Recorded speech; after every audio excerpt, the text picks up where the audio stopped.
Good morning, everybody. What is good? Welcome in. This is FSM Football Sunday. Ben Heisler here. I'm the Director of Media Operations for Fantasy Sports Markets. With me, as he is every Sunday, is the outstanding host at SiriusXM Fantasy Sports Radio, the host of Wake Up Fantasy Sports every Saturday starting at 6 a.m. East Coast time. He is also the outstanding contributor and writer over at Fantasy Alarm. Justin Fensterman is here. What's up, buddy? What's going on, Ben? How you doing? I'm well. I'm ready for week number 5 of the National Football League. On your screen, if you guys are watching us on Facebook Live, on Periscope, wherever, there is something that says send us your lineup questions. This is part of what we do on this show. It's one of our favorite things to try and answer your lineup questions. We will do so throughout the entirety of this broadcast. Also, for those of you guys that are listening and contributing with us today, we'd like to reward you for hanging out with us. So at Fantasy Sports Markets, which for those of you that are unfamiliar, it's a new place to play daily fantasy sports without the constraints of a salary cap. Put it on the screen right here. Promo code NFL18 will get you $5 on fantasysportsmarkets.com. You can make your team. You can use that in any of our $5 contests. If you want to spread it out, there is a Beat Benny Heist contest for just $1. Fensty, if you beat my lineup, you get to double your money from $1 to $2. So I know you probably put in about 4 entries already just to bring me down. Hey, I'm trying to win free dinners here, so that's what we're going to do. That's right. So again, we'll keep that posted for you. Promo code NFL18 is here for you. Fancy, before we start going into some of the slates that have a lot of us intrigued today, there are some injury news and notes that I think that we should get to. Tell us sort of what you've seen from the early stages so far in week number 5. Between the reports, Ben, from Ian Rappaport and Adam Schefter, coming up with a list here, the first player we have to talk about is Dalvin Cook. After the 2-point performance last week, right now, Rapshi reporting that it's unlikely, he's quote, unlikely that he's going to see the field. Now, you can look at it one of two ways. Latavius Murray, yes, you could have automatic start him, but they're just, how much are they going to run the ball, Ben? That's going to be the big question there. So even though Dalvin Cook is looking like he's going to be out for this game, how much stock can we put into Latavius Murray? Because I'm expecting a lot of throwing in this game. I'm expecting a lot too. And the thing about Murray is that when we had the opportunity, when we had the clear-cut matchup, Minnesota going up against Buffalo at home, that was a lock, right? Latavius Murray was a cash game lock that week, and everybody on Minnesota just completely peed down their leg and let a lot of us down. And so especially when you're going up in that type of a matchup against the Eagles, when they have been really good at stopping the run all year, and you can throw on Philadelphia. And so that's what makes me really concerned, that if Dalvin Cook doesn't play, even if Murray's the only back, the fact that the game plan likely constitutes throwing against Philadelphia has me concerned. Yes, no, and that's exactly what I'm thinking as well, Ben. So I'm not actually going to be putting Latavius Murray in any of my daily contests because of that. Now I'm going to be putting guys like Diggs in that contest too. Maybe even throw in a Kirk Cousins. But still, with the run game, I'm just so unsure about it that I'm probably going to be staying away when it comes to the Vikings run game with Latavius Murray. Again, Dalvin Cook looking like he is going to miss this game. Something else that I also saw, Ben, that Joe Mixon is back, but just how back is he? Because from what I'm seeing, he may be on some kind of snap count in this upcoming game against Miami, so it's going to be very difficult. Gio Bernard also is going to be missing the next 2 to 4 weeks with an injury, with an ACL injury, MCL injury. So you're looking at potentially Mark Walton looking at some more snaps, but with Joe Mixon and Joe Mixon owners for seasonal, you're going to have a big decision to make because just like we saw with Dalvin Cook a week ago, Joe Mixon could be in that exact same spot, Ben. So tell me about your perspective here, because the last time they had this type of conversation, right, between Gio Bernard and Walton, they said Walton was going to get some carries. He got 1 carry. That's it. Bernard got almost 100% of the snaps. Now, the difference is that he wasn't coming off an injury. I just don't think Cincinnati trusts him. It's not like an Ito Smith situation for Atlanta that started to creep into Tevin Coleman's workload last week. So I'm still thinking that Mixon's going to get a boatload of the carries. But again, Miami can score. And I know they didn't score a lot against New England last week. So I'm still looking at it as, right now Cincinnati's best offense is throwing the football with A.J. Green, with Tyler Boyd. I'm not sure what the tight end situation is going to be. It could be a combination of Tyler Kroft and C.J. Uzoma. But I just don't think they're going to run Mixon into the ground. I just don't think they trust Walton. So I like Mixon even on the snap count because I think he'll get some volume. But what's your perspective here? Do you think it's going to be pass, pass, pass for Cincinnati today? I think they're going to throw a little bit more because of the injury, and they don't want Mixon to re-aggravate that injury. I mean, we've seen it with Leonard Fournette already with Jacksonville. So when you're looking at this for seasonal, I don't think this is a spot that you can bench Joe Mixon. But if you're putting in daily contests, that's a different story. You may want to look in another direction. But can he still get about 15 touches in this game? I'm expecting still in that range of 10 to 15. Maybe not at the 20 mark that we would expect on a normal week for Mixon, but it's looking like they're going to ease him back in a little bit. But still, can there be some deception involved in that and they could still use him? We've seen it before, but I'm expecting not only Mixon to play and get those carries, but still something to think about from the daily side. If you're in seasonal, you're still starting the guy. Are you looking at somebody like Ryan Tannehill in a matchup where the script is going to likely favor them continuing to throw the ball? And I think another intriguing perspective here is the disappearance of Kenyon Drake. That's been one of the big season-long fantasy questions. Obviously, I'm avoiding him completely in daily this week. I need to see more volume out of him because Frank Gore has been taking away a lot of his workload. So reports are out, Ben, that they're going to continue to split carries, and that is not a good sign for Kenyon Drake, who we already haven't gotten return value on. So with Frank Gore still there, and we saw him get in the end zone previously, so that's a situation where you can't trust. But the problem with that, Ben, and the Miami Dolphins is the lack of consistency. That's the problem. I don't know which weapon to trust. So if you're going to put anyone from this Dolphins squad, Ben, it's going to be Ryan Tannehill, as you mentioned before. Yeah, I think Tannehill's in play. I was actually talking to Elliot Christ over at the Quan Edge, who joins us on the Fantasy Sports Markets podcast, and he was mentioning the idea of Kenny Stills.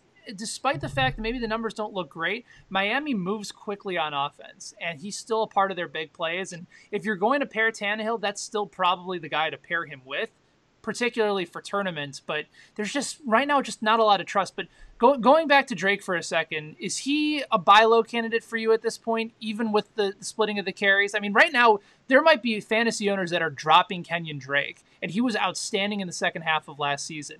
Would you take a flyer on him? It depends on what that trade is. I mean, when you say buy low, I mean, what am I buying low into? That's the problem. Because with Frank Gore still there, remember, last year with Frank Gore, everyone was all over Marlon Mack, and then Frank Gore got 900 rushing yards. And that says something right there. So when you're looking at the situation, if you are going to buy low on Kenyon Drake at this point, you're not trading a top receiver for him. You're not trading an RB2 for him. You're going to be trading, if you have that wide receiver depth, that's what you're going to be trading. A high-end wide receiver 3, lower-end wide receiver 2 at the most for Kenyon Drake right now. All right, we're going to get to plenty of the games, plenty of action across the fantasy football slate, but we are, of course, here to answer your guys' questions as well. Let's go out to Periscope with PD Dubs 101. He said, do you go with Joe Mixon or Marshawn Lynch? I'm worried about Mixon's snap count being low. So, again, Mixon probably has the better matchup here. And, again, you don't have to worry about Gio Bernard snatching away the carries. We're not worried about Mark Walton at all. But at the same time, Marshawn Lynch has been really good this year. Marshawn Lynch has been borderline running back 1. He has been a running back 1 fantasy and standard leagues. And we're expecting a lot of points between the Raiders and the Chargers today. So who do you like between Marshawn Lynch and Joe Mixon today? Lynch, remember, I don't think he's 100% healthy as well, Ben, but still he's definitely in terms of health a lot more than Joe Mixon. Because of the situation we were just talking about, no Gio Bernard, if you want to play it safe and go Marshawn Lynch in a solid matchup, that's fine. But if you're a Joe Mixon owner in seasonal and you're thinking that he's going to get 15 touches, effective efficiency in red zone for him, then because remember, these touches can all come inside the red zone. They can look to throw early and then use Mixon after that. So I'm still going Mixon in that situation, but I totally understand it's not outlandish if you go Lynch over him. Yeah, I think that's perfectly fair. If you believe that the Oakland Raiders are going to use Lynch regardless of what the score is going to be, and I don't see any hesitation from John Gruden at this point to go away from him, right? Like, he's using Lynch. He's getting a ton of volume. He's probably, I think, top 6 in the NFL right now in rushing attempts.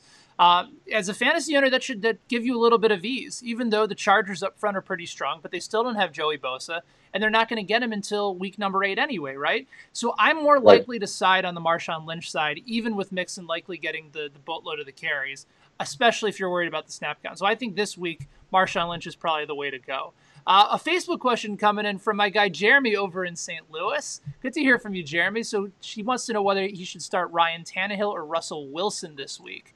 That's another tough one. And I know on the salary sites, Russell Wilson is insanely cheap and he's looking like an intriguing play there. But it's still a difficult matchup against the Rams. Aqib Talib, though, is out. Marcus Peters, there's still reports that he may or may not play. You have to wait for a lot of the injury news comes out there.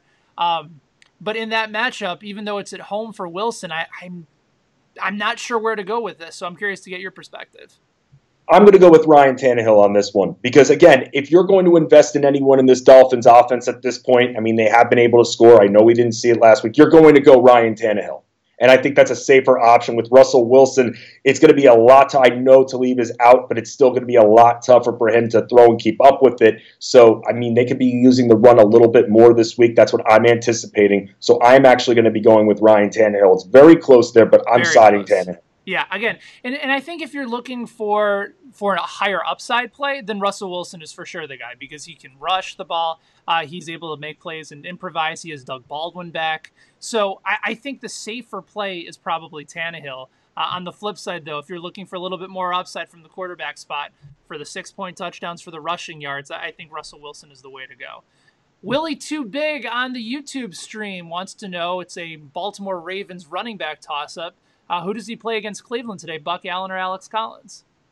Oh, another tough one. I think actually both of them hit the end zone today, so I don't think you could go wrong in this situation. But I'm still thinking that you're going to be going Alex Collins in this situation for today. Again, very close situation, and you're seeing Buck Allen get a lot more love right at the goal line. But still, overall, I'm thinking at some point Alex Collins is breaking away, and I think it starts this week. I'm with you there. I think about it from the perspective of this, right? When it comes to pure talent, who's the better running back? Is it Alex Collins or is it Buck Allen? I'm thinking it's Alex Collins. It is Alex Collins, yeah, as far as rushing attempts, rushing yards per carry. Buck Allen is not good at rushing the football, right? He can catch out of the backfield and he's good in pass protection. I understand why they use him a lot on third down. And Joe Flacco throws the ball almost as much as anybody in the NFL. So there's a lot of times where he's going to check down, especially on third down. That's why the numbers are up for Buck Allen this year, because there's been a more reliable factor, and Baltimore has been throwing the ball a lot. Now, the other component is that Collins has fumbled the football twice, and that puts him into John Harbaugh's doghouse substantially. But ultimately, I feel like talent wins out here. And so I don't know whether it happens against Cleveland today. I don't know whether it happens in the second half of the season when he was so good last year. I still would go Alex Collins. They're not shying away from him in the goal line, even though Buck Allen's gotten a couple goal line touches. But Collins has put up good numbers in limited opportunities. And I think if they give him more opportunities, those numbers will go up. So I'm going Alex Collins there. No, and I'm here with you, Ben, on that as well, because like you said, with the talent superseding all, Buck Allen don't get deceived because he's getting a lot of goal line touches. So when they're on, yes, he's a vulture at this point, and that's how you still have to look at him. Now, if you better have handcuffed this situation because both of them are productive, and if one of them goes down, then you're getting another of the running backs with Buck Allen going. If Alex Collins went down, Buck Allen is going to be getting a ton of love after that. But still, I can't trust Buck Allen yet as a flex. Right now, Alex Collins is still an RB2 to me, so I'm going Alex Collins. Also, in this matchup, the Ravens defense, don't sleep on them this weekend. So if you're looking for a defense, that's one that I'm definitely looking at as well. You know what? Actually, I kind of like Cleveland's defense in this game. Okay. I like the fact that they get to the quarterback. It's not bad, Ben. It's not bad at all. Well, because I think Baltimore on the road, I know they played well against Pittsburgh, but this kind of has the feeling of a letdown game to me. And they've gotten to the quarterback. They're one of the top teams in the NFL in sacks. Flacco has been known to force the ball, throw the ball. And so they might give up some points against Baltimore today. I think John Brown could easily break Cleveland secondary for another touchdown. He's had a great start so far. But I think their ability to get to the quarterback, their ability to force turnovers, I mean, that's what you're looking for from a defense in fantasy. I kind of like them, and I kind of like your New York Jets defense today at home against Denver in an intriguing sleeper defensive matchup. No, and I understand that, Ben. And you know what? When it comes to the Broncos, I mean, have they been able to get Demaryius Thomas fully in the loop here to start the season? The answer to that is no. Case Keenum missed him really bad at the end of the game last week. Yeah, I know that, and that's the problem. I mean, it's still in that matchup, I'm thinking Emmanuel Sanders has an incredible matchup against the Jets, but still, I see where you're going with that, Ben, because right now with the run game, it's going to be more evenly distributed between Lindsey and Royce Freeman. Mm-hmm. So it's very interesting to see if the Jets can hold them. But thus far, the Jets haven't really been able to hold teams. So, Ben, you like them as a dart throw sleeper defense. Go for it. You have the instincts there. There you go. From our guy Jeremy on Facebook, wants to know our thoughts on Ty Montgomery this week. Green Bay has been hesitant to use him as a wide receiver this year, but they might not have a choice. So I would have loved him if Devontae Adams was out. Now, Devontae Adams, according to Adam Schefter, is likely to go today, but probably for sure no Randall Cobb. Geronimo Allison, I think, is very doubtful at this point with the concussion. He didn't practice yesterday and is very, very questionable dealing with the concussion and also a hammy injury as well, I'm seeing as well on the injury report. So that's a bit of a problem right there. But, Ben, this is the big question here. If Allison doesn't play, do we plug in Marquez Valdes-Scantling, or do you trust a Ty Montgomery who's not been able to get in the double figures even with these injuries in fantasy this year in a PPR? I'm more likely to go with Montgomery, and the reason why, Fensty, is because I think Aaron Rodgers has shown a propensity to target receivers that he knows and that he trusts, right? I mean, think about all the different rookie wide receivers that we had heard about for Green Bay this year. You have Valdes-Scantling, you have Equanimeous St. Brown, a couple of the guys that we heard some things about coming to training camp. It ended up being Geronimo Allison running away with the number 3 wide receiver spot and having a really good year. He's put up borderline wide receiver 2, wide receiver 3 numbers in fantasy this year. So Rodgers has gone with the guys he trusts, and particularly because you don't have Jordy Nelson there anymore. So I'm more likely to think that Montgomery is going to get himself more involved in the passing game with Aaron Jones back. I think they don't mind splitting the carries between Jones and Jamal Williams. I think that's a mistake. I think Jones is the better runner. So Jamal Williams stinks, Ben. That's the thing. That's what I was just going to say. He absolutely stinks. And I'm thinking that Aaron Jones is hitting that end zone. So if you're looking for a running back, by the way, in this game, if you're looking for someone that maybe won't be heavily owned, I'm thinking Aaron Jones, not only this week, but in future weeks, is going to start running away from the pack of running backs they have there. So that's someone that you're going to have to watch out for. I don't want to say buy low at this point because we're already seeing him be a little bit more active. But while the value is still decent, that's a guy I'd trade for at this point if you need a running back. So I love Aaron Jones in this matchup too. Aaron Jones had 29 of the 76 snaps last week in the 22-0 win against Buffalo. He had 11 carries for 65 yards and a touchdown. I don't like his snap count. That still kind of scares me a little bit, just because I don't think Mike McCarthy knows what the hell he's doing. But he's by far the best runner on this team. I don't think I'd say Jamal Williams stinks. I think the numbers haven't been good to him so far this year. I think he's a competent runner. Like he's no Eddie Lacy, okay? But jeez. But Aaron Jones is good. Like hashtag good. And so I'm still convinced that he's going to be the guy. I just don't know whether McCarthy will give him a full workload. But I think as far as a value running back this week, he's absolutely in play. Yes, I really like him, and that's a big thing. A lot of people are really focused on Valdes-Scantling, Ben. Now, if instead of that, with this wide receiver situation being as murky as it is at this point, that's why I am pivoting. If there's a play that I'm going this week, it's going to be Aaron Jones. Here's a question from Sam on our Facebook live stream. You can watch the show at facebook.com/fantasy sports markets. You can also watch it on Periscope, periscope.tv/FSM contest as well, and on the YouTube live stream as well. There's an interesting question from Sam. In a half-point PPR, we got to choose between 4 different receivers. So Sterling Shepard, who's on the road this week against Carolina. Yep. Demaryius Thomas is on the road against the Jets. Marvin Jones at home against Green Bay, or John Brown on the road at Cleveland. I'm eliminating Demaryius Thomas from this conversation because he hasn't shown enough consistency. Him and Case Keenum really haven't been on the same page all year. I'm going to go ahead and remove him. But I think the other 3 are really intriguing, and I think a lot of this comes down to whether or not Marvin Jones is 100% for today. What's the latest that you've heard on Marvin Jones coming into today's matchup against Green Bay? Adam Schefter says he's looking like he's going to be playing today. Now, he remains questionable, so that's something you're going to have to watch out for. But all signs are pointing up for Marvin Jones that he's going to be given that start today. So I'm a big proponent of Marvin Jones, and I'll try and get the numbers up as to the numbers that he's put up against Green Bay over the last 4 games that he's played. Here it is. Marvin Jones in his last 4 games against the Packers has 22 catches, 464 yards, and 5 touchdowns. He is putting up monster numbers against Green Bay. And I know that their secondary is slightly improved, but the reality is that Stafford does well in these games. He targets his Marvin Jones a lot. He's had at least 6 targets in all 4 of the games he's played in this year. But the injury does kind of concern me a little bit, and I wonder if they just throw him out there just because they know that he's had success and he has to be accounted for. So between those 3 guys, between Shepard, Jones, and John Brown, I'll start with you. Who do you like most?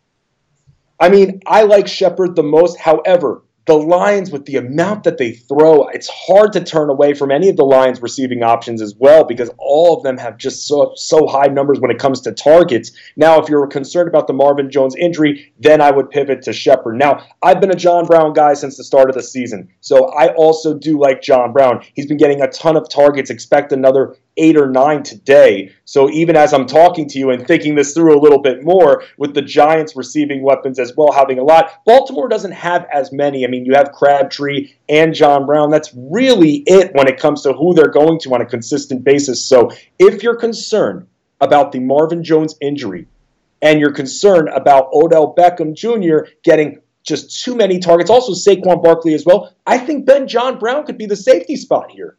That's really remarkable to think about John Brown as your safety play. You know, like you just, that doesn't come to mind all that much. But the reality is that it makes sense. Like his touchdown upside is one of the best in the NFL right now at the wide receiver spot. You know, Crabtree's getting probably a little bit more targets per game, but they're looking at John Brown for the big play.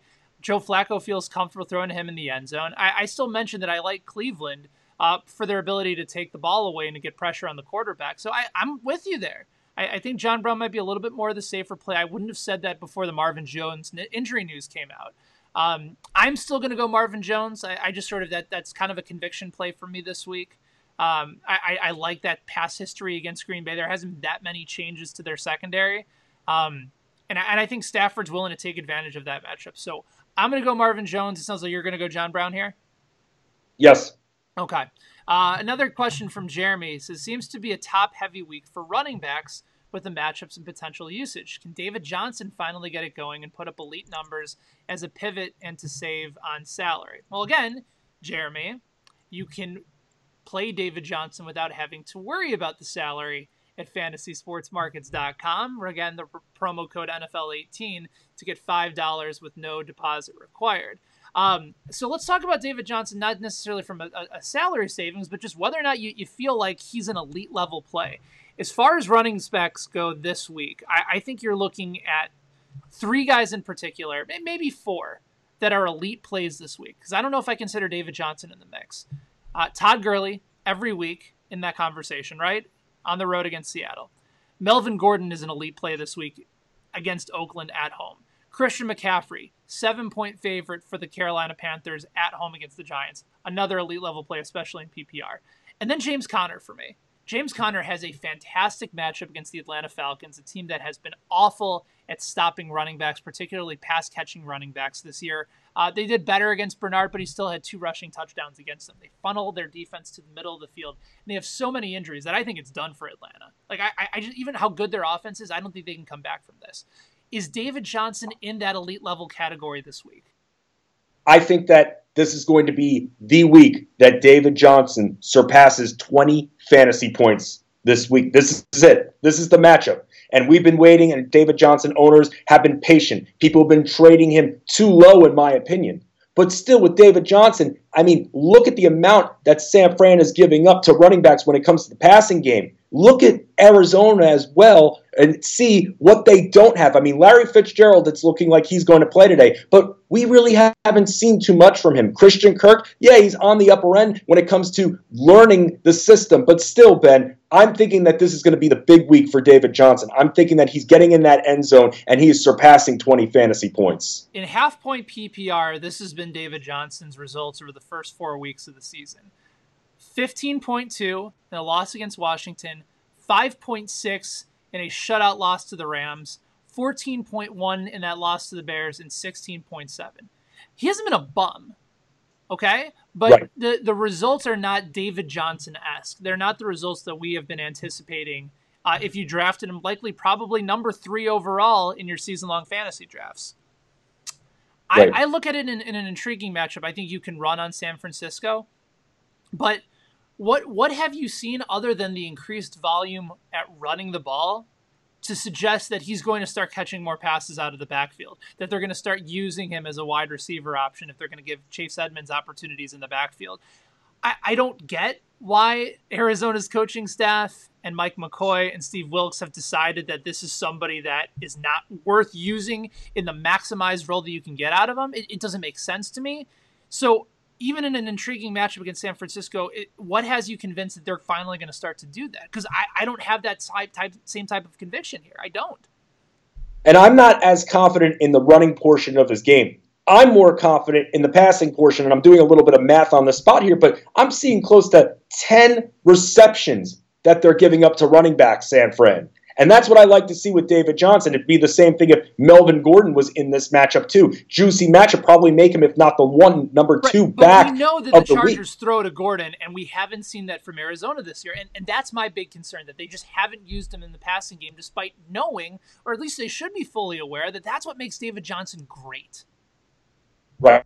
But still with San Fran's defense, Ben, at the end of the day, the numbers don't lie. When I'm seeing around 10 passes to running backs, then yes, David Johnson, remember, you still drafted him as that top 5 back for a reason. Right. Because if you drafted the pass-catching running back, that's what you drafted him for. You drafted him to catch those receptions. So especially in a PPR, I have been on this all week. This is the week. Lock it in. Over 20 fantasy points for him. A juicy matchup. It is a really good matchup. I for sure agree that you got to play him in season long. Daily, I'm still rolling out Connor. I'm still rolling out Gordon. I'm still rolling out Gurley and McCaffrey before David Johnson, at least at fantasy sports markets where you don't have to worry about the salary. But this is a really interesting question, and we're really glad that you brought it up, Jeremy.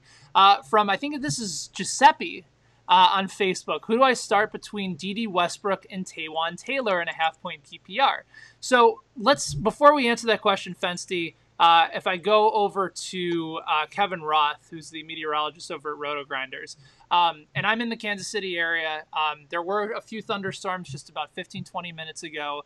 But I think the reports are that there's not going to be a ton of wind in this game, but there will be rain consistently throughout.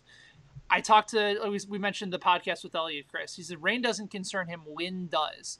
I think Dede Westbrook is still going to be involved in this game. I don't necessarily love Bortles as much for cash anymore. I think he's still an intriguing PPR play, or an intriguing tournament play.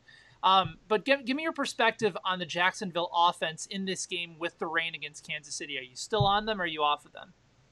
Yes, and especially with the Fournette injury, and I'm looking at Blake Bortles to be in the 300s with passing yards today, and I'm expecting 3 touchdowns. Now, with who I think is going to get those touchdowns, that's going to be very difficult because I'm thinking that Keelan Cole, he's seeing the end zone. ASJ as well, very, very intriguing tight end option for those on salary sites. That's someone that you want to look at for even a spot start for a lot of people who I'm seeing losing tight ends to season-ending injuries. So I am not as concerned then as well with Blake Bortles. I'm thinking he's set for a big day despite the weather concerns. And Dede Westbrook, you want a piece of that offense, that's totally fine by me. I actually prefer, circling back to the question, I prefer Westbrook over Taylor in this matchup. I do too, because I think the volume has been a little bit more consistent.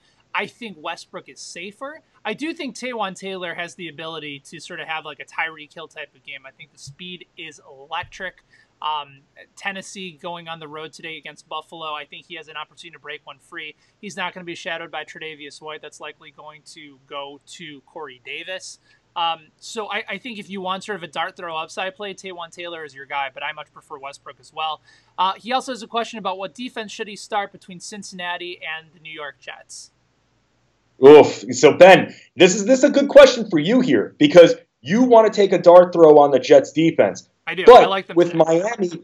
Miami, coming off of what we've seen New England do to them, that's going to be very interesting about Cincy's defense to see if they can contain Miami as well. So I think I'm going to have to side with Cincinnati in this one, but it's very, very close. But I'm thinking you're thinking differently because you're taking obvious stakes in the Jets this week. Yeah, I like the Jets a little bit more than Cincinnati. I expect some points to be scored.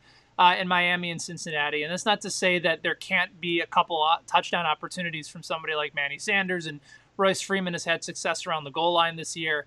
And, the Jets have been good at stopping the run a little bit too. And Darnold, I think he plays well, but you're starting to see this progression from after week one, Justin, where he was slinging the ball all over the place against the Lions, to he's kind of looked like Mitchell Trubisky last year, where he's kind of afraid to make mistakes. And when that happens, quarterbacks tend to tense up and they don't perform as well. And I just don't see this being a high-scoring game. And I also think the Jets have the opportunity to take the ball away from Keenum, who has been fairly turnover-prone this year. It's been interesting. Keenum was really good at taking care of the football in Minnesota. And I think he's gotten to Denver, and he's made some big plays. He's had some big touchdown opportunities. But the reality is that Case Keenum has also turned the ball over quite a bit.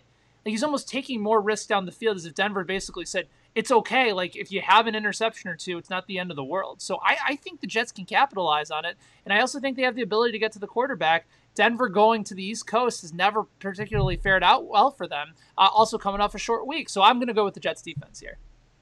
No, I totally understand that. With me, it's very, very close to me. I'm trying to take what the Jets did against Detroit and try to take that out when it comes to the analysis. And that's because apparently Matthew Stafford was so obvious with the play calling that the Jets saw it from a mile away all night, and that's why you saw constant turnovers in that game. But outside of that, haven't really seen what I was going to see out of the Jets defense after that game. But, at the same time, when I'm looking at Denver's defense as well, it's going to, you're thinking it's going to be a little bit of a higher scoring game. I'm thinking it's going to be a little bit on the lower end. But I understand, because I'm also in that camp where I do think Cincy's going to be a little bit of a high scoring game, especially on the Cincy side. So very, very close, but especially something you mentioned there. Case Keenum has been missing receivers, and that's a big reason why Demaryius Thomas hasn't come through. So when thinking that strategy, I don't mind it as much anymore. Again, this is why this is such a good show. As we're talking through it and our gears are grinding, then you're starting to think this makes a little bit more sense. Maybe the Jets defense is a bit more intriguing today. This is fantasy therapy. This is what this is. Gotta talk it through. Yes, the doctors are in. I see questions from Bryson, from Kenny, from Blake. We'll get to you guys in just a quick second. One final one from Giuseppe. Who should I start in flex in a PPR league between Matt Breida, Dion Lewis, or Aaron Jones? So we talked a little about Aaron Jones already, how we think he's in a really good spot this week. Doesn't catch a ton of passes out of the backfield, which from a PPR perspective might hurt him a little bit. Matt Breida, I think at some point, if you feel like his health is going to be able to stay on task, I love him in PPR formats because CJ Beathard checks the ball down as much as anybody. You saw the numbers last year for Carlos Hyde go way up in PPR leagues after CJ Beathard was the quarterback. I think Breida is going to end up being that guy. But do you trust somebody like Dion Lewis, who's sort of tailor-made for this role? I think it's between Breida and Dion Lewis this week. What about you? I'm with you there. I mean, again, I do like Aaron Jones a lot, and I like him as more of a dart throw, intriguing play. But with what we've seen from Matt Breida, and more importantly, the lack of good health from Alfred Morris, Matt Breida also in a good spot there too. So I'm looking at Matt Breida. I was looking at some injury news on him as well, playing a ton of snaps. He should be good to go. If you're looking at the injuries, you're thinking there's limitations, you're going to go the other way. But still, Matt Breida is intriguing. And, the thing with Matt Breida is, like you said, with the check down numbers against Arizona, the matchup is great. You're going to want some shares in this matchup, and whether it's the receivers or Breida. Breida is healthy. It's looking like he's ready to go, despite being questionable all week and for the last few weeks. So I think that's the decision we're going to have to go with there with Breida. I think you're right. I like Lewis in this matchup, but I also think Tennessee has the opportunity to get up ahead, use a lot of Derrick Henry in this game. So I think Breida in a PPR league is probably the safer choice. Another question about Matt Breida coming in from Bryson on the YouTube stream. Between Matt Breida and Chris Carson in PPR. I think especially if Carson is going to be sharing carries with Mike Davis, according to Pete Carroll, then I'm all over Matt Breida, and I much prefer him for this game.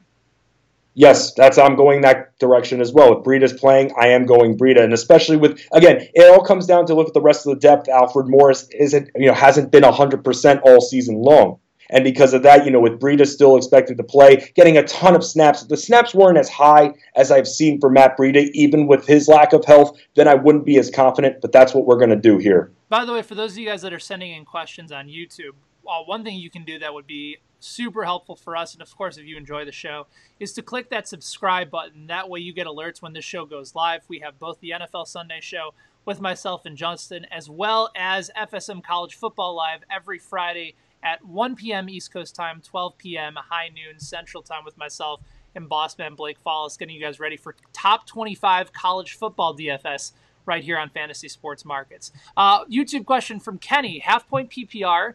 Do you go with Mark Ingram, who makes his return from suspension this week in the Monday night game against Washington, Emmanuel Sanders, or Aaron Jones? To me, this is without question Emmanuel Sanders.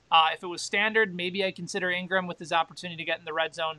But I think Emmanuel Sanders has been too good to this point for you to set him.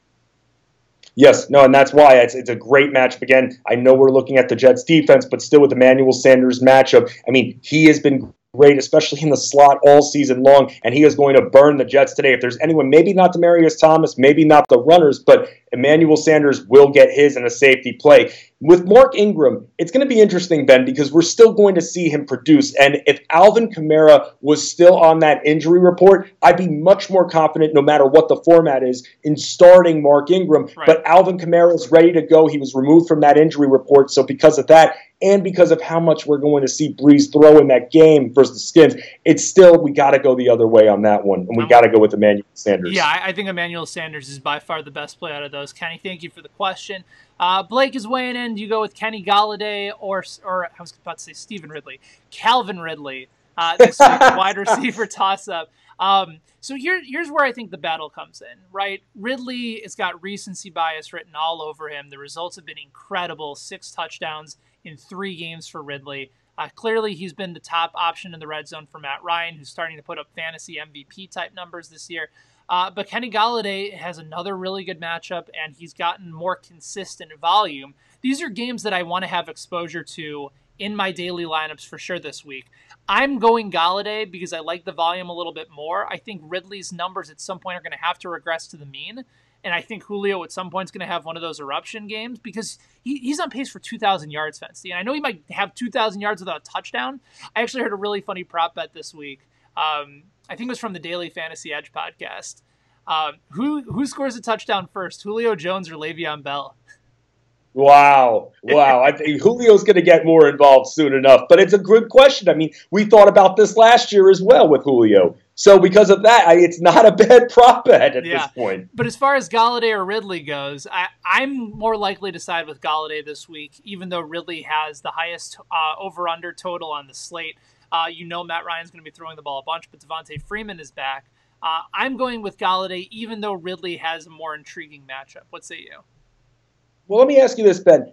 Does it concern you that last week Golden Tate going into the matchup for the Lions last week, that he was kind of questionable going in, and then all of a sudden they utilized Golden Tate a ton, and he was able to put up numbers? So does that concern you at all regarding now having a healthy Golden Tate and still with the distribution of targets, especially with Riddick still being there? And I'm still thinking the over on this Atlanta-Pittsburgh game. Maybe we ride the hot streak with Ridley. That's why I'm thinking there's more than enough to go around. I know Devonta Freeman is back. I'm not expecting too much from him. They're going to be burning the Steelers in the air. I'm going Ridley personally, but this is one of those things where it's a great situation to be in. No doubt. Because the amount of targets the Lions receivers have, it's still a great matchup either way you go. But I'm riding Ridley's hot streak just for another week because I love this matchup and want as much exposure as possible. Yeah, although my takeaway opportunities for your guy Sanu, who we love this week. Right. But we also talked about Marvin Jones, who you love this week. That's true. Yeah, all the targets for everybody. But yes, Blake. These are 2 teams that are going to be throwing a lot, Ben, and this is why you can't go wrong in this situation. I am riding Ridley's hot streak, thinking he's going to get another touchdown. But then after that, I'm probably going to tail off him a little bit post this matchup. All right, Blake has already weighed back in. He says, Ridley it is. So he is siding with Justin over myself. That's perfectly fine.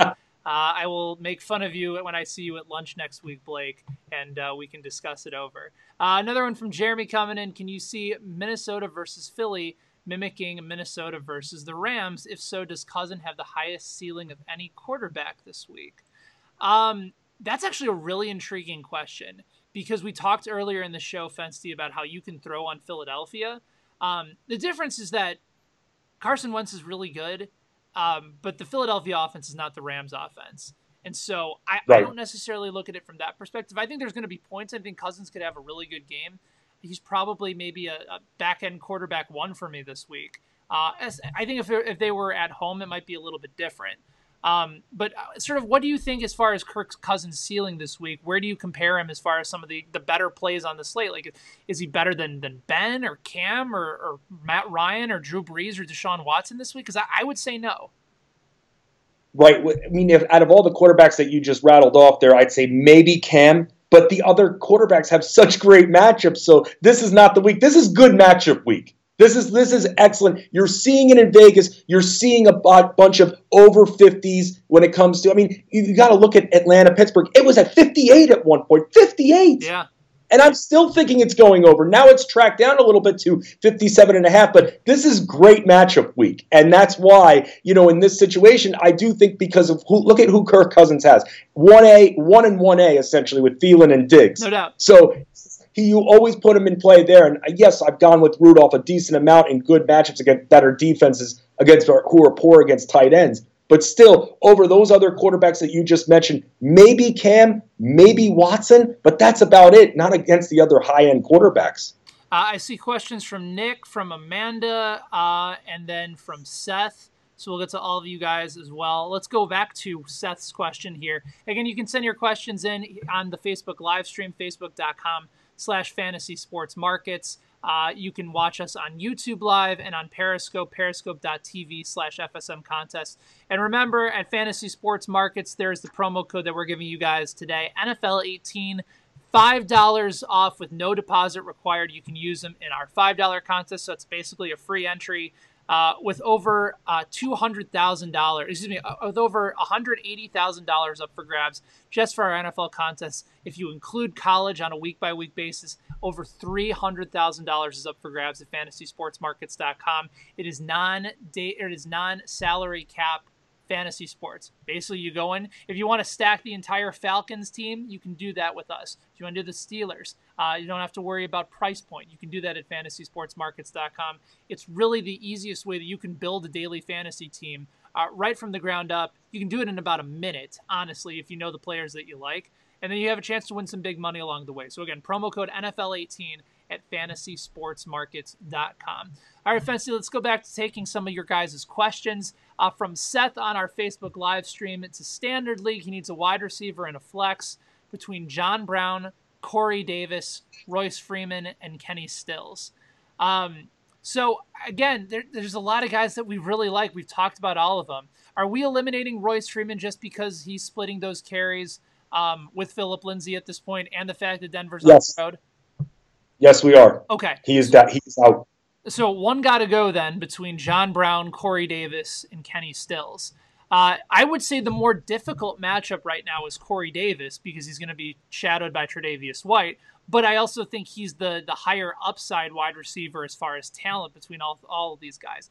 I'm more likely to go with John Brown and Corey Davis just because I feel like Stills is too much of a dart throw at this point for me. But where are you going with this?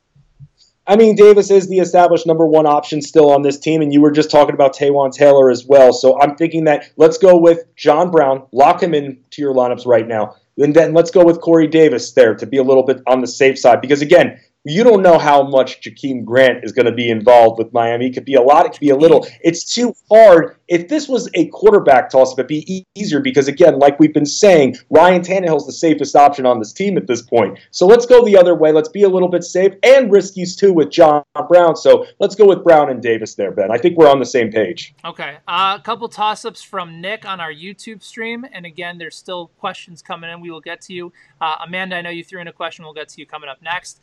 Nick wants to know in a quarterback toss-up between Aaron Rodgers or Andy Dalton. Who are you going with this week? Man, I'm still probably going to be going with Aaron Rodgers there, be a little bit on the safe side. So, and by the way, even with Aaron Jones, I'm still expecting a few throws that way as well. So I'm thinking that'll obviously help Rodgers by default. I'm still going with Aaron Rodgers here because, again, if you got to remember it like this, Ben, if this is seasonal we're talking about, if you drafted Aaron Rodgers, you're going to play Aaron Rodgers most weeks. The knee injury, off the injury report, the knee is fine. At this point, the knee is fine. You consider him as close to 100% healthy as fine. I know Dalton has an intriguing matchup, and I know that he's going to have to throw a little bit more because, Ben, and something that I just saw come out here, and we'll get back to the final answer in a second here, I'm seeing more reports now, Ben, that they're not going to use Mixon every single down. And that's starting to make me wonder if, since he's going to be throwing a little bit more, but still I'm going with Aaron Rodgers there. But just had to throw that piece of news in there regarding Joe Mixon, because definitely when it comes to risky starts, he's up there at 1 or 2 in terms of top risky starts for this week. It's closer than people think. I'm going Rodgers as well. You were talking about season long. You drafted him to start him. That's true, except in one of my leagues, I drafted both Rodgers and Matt Ryan, and Matt Ryan is going to be the quarterback that I'm starting this week. So I think you're totally on that point. But yeah, I just don't think Cincinnati trusts Walton. So I think that's absolutely putting Andy Dalton in play. I'm really intrigued by that. This is from Amanda. She says, "Hi guys, thoughts on a sleeper running back? I've got Gurley, but I'm flailing in that position otherwise." You mentioned Aaron Jones a little bit earlier in the broadcast as a guy. And again, Amanda, I'm not sure whether this is for season long or for daily. But I think on a daily standpoint, let's talk about options at fantasy sports markets. Gurley is obviously in a great spot. We talked about sort of the chalk plays with Gordon and McCaffrey, James Conner. Maybe David Johnson could be theoretically a sleeper this week in daily. I think TJ Yeldon is in a really good spot this week. He'll be chalk on the salary sides, but I think he could be a really good option, especially with the weather today, Amanda, over in Kansas City on fantasy sports markets as a sleeper back. Anybody else come to mind?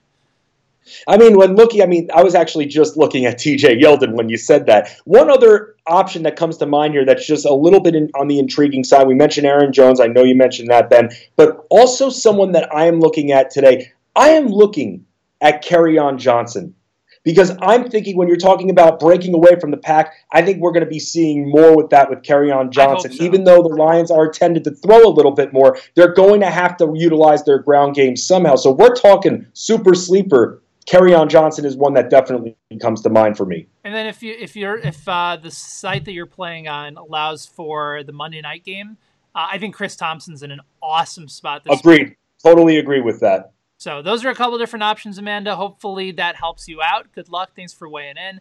Another question coming in from Seth on Facebook. Half-point PPR flex, Alex Collins. I assume it's Corey Davis. I don't think it's Mike Davis, but just as Davis. We're going to assume it's Corey Davis. Alex Collins, Corey Davis, or Mark Ingram, half-point PPR flex this week, Fensty. Man, I'm still probably going with Alex Collins there. Although I love Mark Ingram in that matchup, I'm still going to be a little bit safer, thinking that he's going to be getting about 55-60% of the snaps in this game, and I'm going Alex Collins. Where do you have it? I think the safest option out of all of those is probably Alex Collins. I think in due time it could be Mark Ingram, but if you're New Orleans, why are you trying to force Mark Ingram in at this point? There's no need at this point.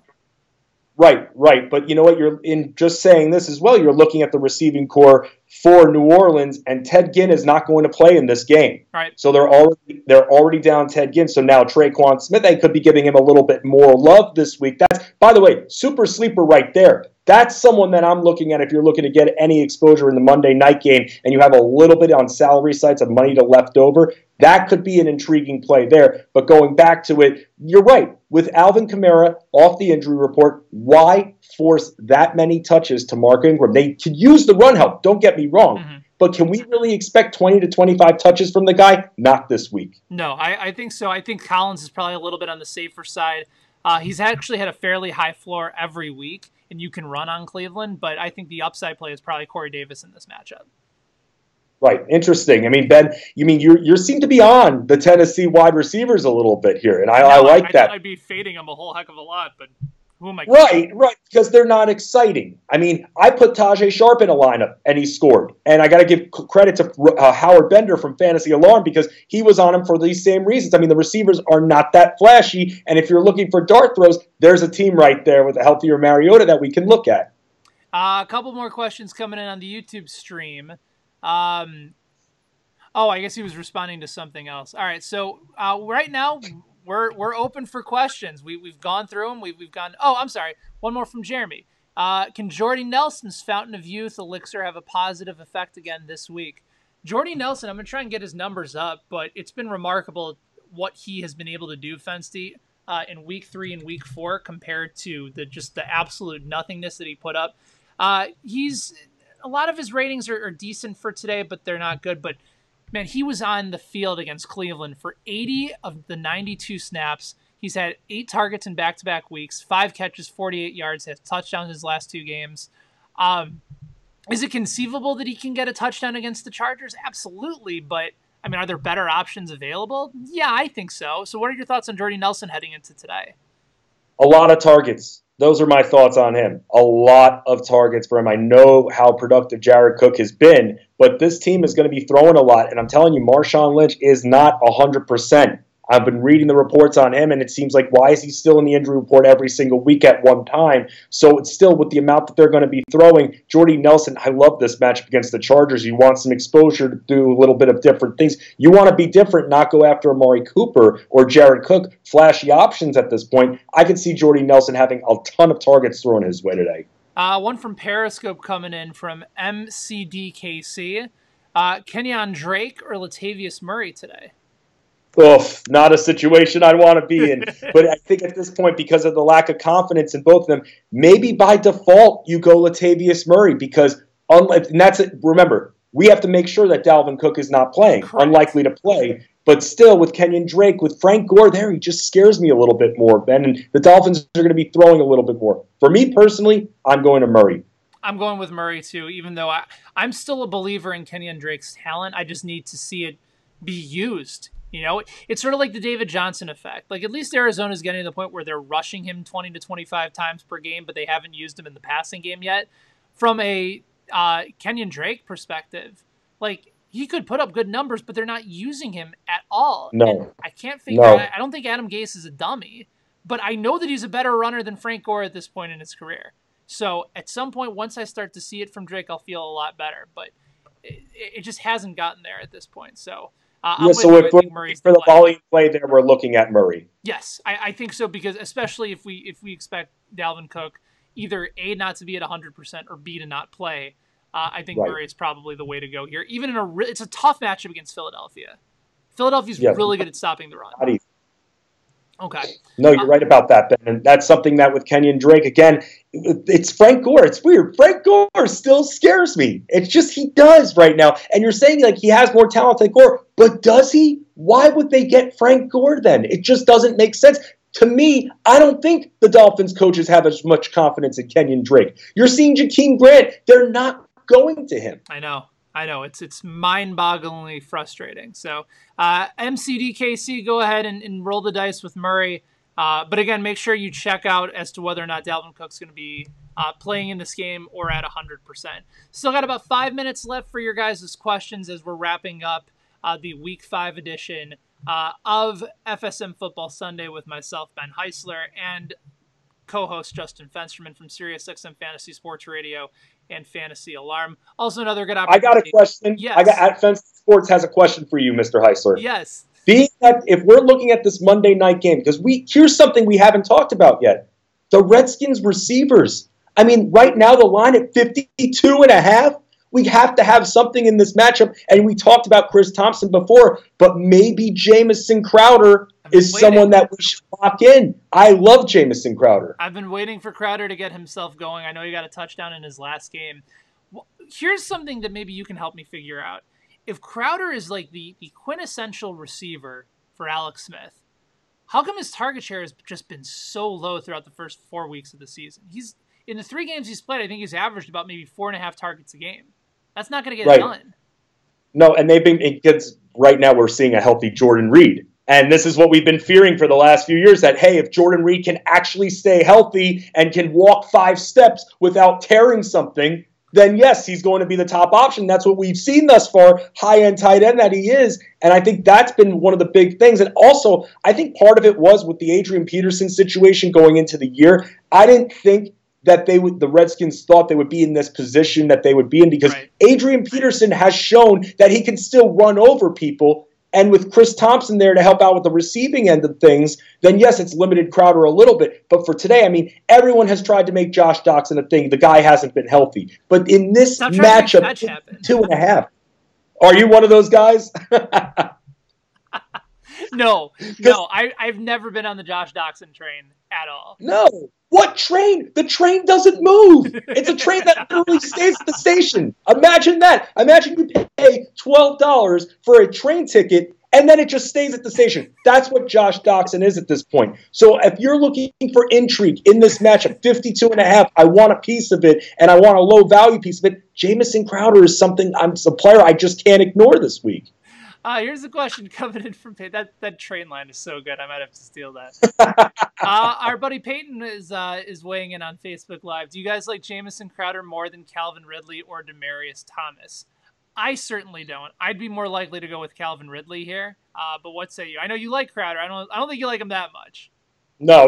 Okay, let's hold the phones. Okay, let's pump the brakes on that train for a second here. I want a piece of that matchup, and if that's where I'm going, that's fine. And it's great. It's a great question to ask. We're still riding with Ridley here, and on the other side with Demaryius Thomas. I mean, you can look at it from two ways. He was so close. I mean, Keenum really missed him for a long touchdown that could have given owners another 10, 11 points last week in fantasy. He hits Demaryius Thomas. We're now talking about Demaryius Thomas in a whole new light. But we also, with the lack of confidence in Keenum, still with Demaryius Thomas, that's why we're not saying he's a top-end wide receiver this week. But still, we're going with him over Crowder. But I'm saying if you want any intrigue in that game and you're looking for a cheap receiver, that's someone that you have to look at. That's totally fair. I think that's a perfectly logical explanation.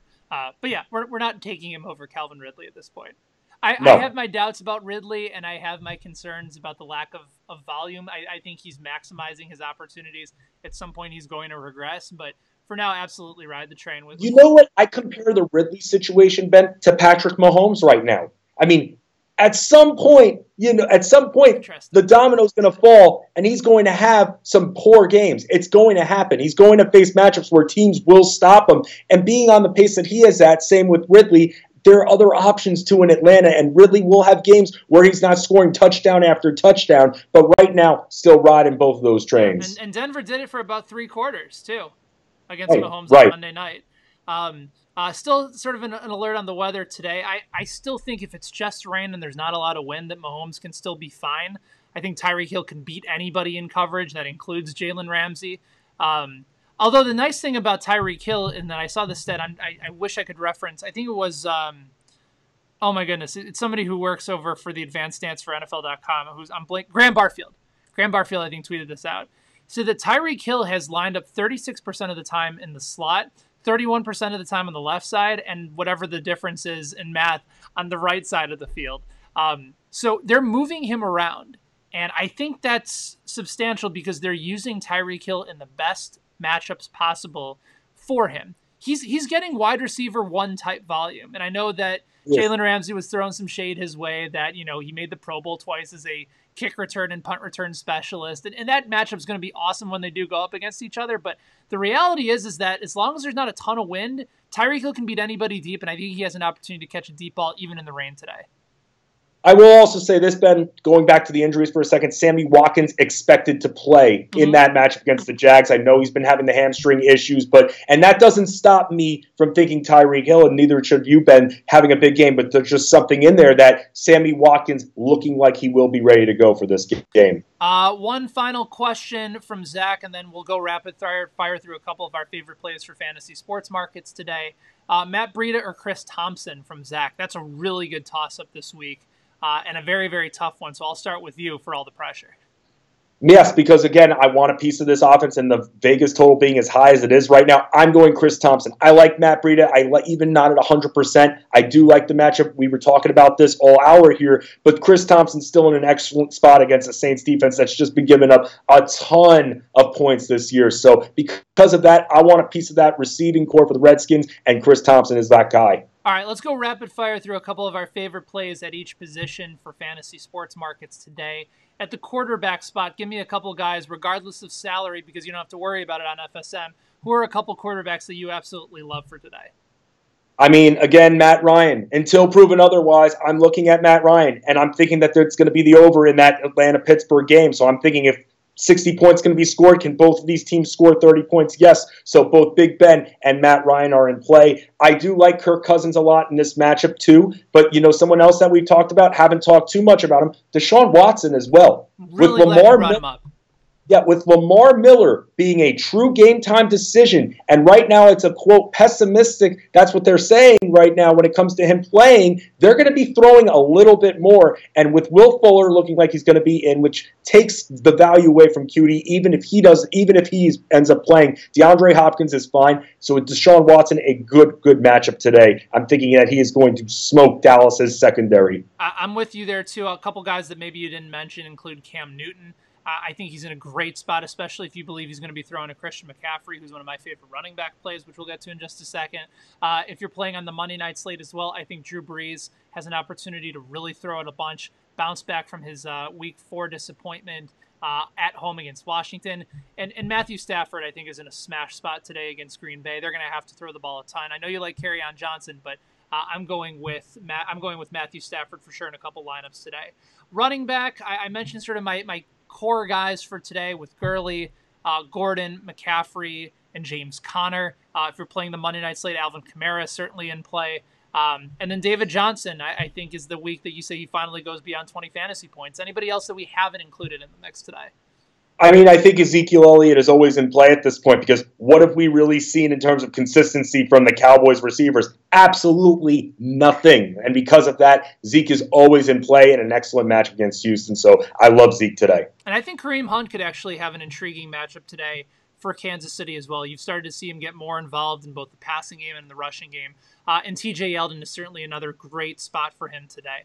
Wide receiver. And I'm going to say it, Ben. I'm going to say it, so hold on to your hair for a second. David Johnson, over 20 fantasy points. It's happening this week. Get ready. All right. I mean, I'm glad it took the 49ers for him to be able to finally get it done. Good job, Arizona coaching staff.